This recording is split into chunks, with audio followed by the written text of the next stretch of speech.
नवीन नवीन व्हिडिओसाठी चॅनलला like, comment, share, subscribe करायला विसरू नका. नमस्कार विद्यार्थी मित्रांनो, नर्सिंग नोट्समध्ये आपले स्वागत आहे. तर आजच्या व्हिडिओमध्ये आपण प्रश्न क्रमांक 3 मधील प्रश्न डेमेन्शियाची शुश्रूषा लिहिणार आहोत. शुश्रूषा म्हणजे काय तर नर्सिंग केअर. बघा प्रस्तावना. स्मृतिभ्रंश ही एक अशी स्थिती आहे ज्यामध्ये मेंदूच्या पेशी हळूहळू नष्ट होतात. यामुळे रुग्णाची स्मरणशक्ती, विचार करण्याची क्षमता आणि संवाद कौशल्य कमी होते. अशा रुग्णांना उपचारापेक्षा सपोर्टिव्ह केअरची अधिक गरज असते. तर बघा पहिला पॉईंट आहे संप्रेषण आणि संवाद. म्हणजे त्यांच्याशी कम्युनिकेशन कसं करावं.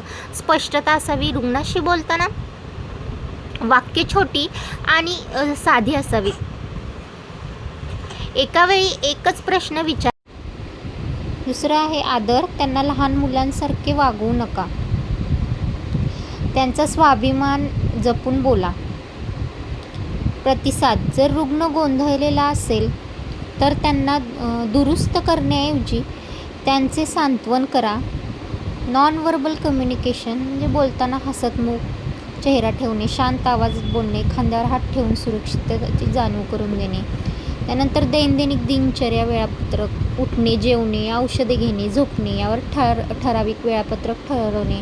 यामुळे रुग्ण गोंधळणार नाही. स्वावलंबन. रुग्णाला स्वतःचे छोटे निर्णय घेऊ द्या.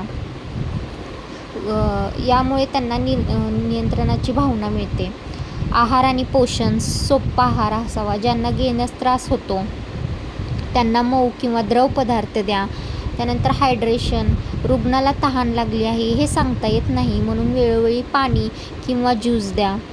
शांत जेवण. जेवताना TV किंवा मोठ्या आवाजाचे संगीत टाळा जेणेकरून रुग्ण जेवणावर लक्ष केंद्रित करू शकेल.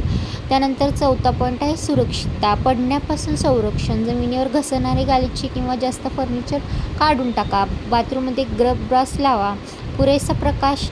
रात्रीच्या वेळी घरात नाईट लॅम्प चालू ठेवावा जेणेकरून अंधारामुळे रुग्ण घाबरणार नाही.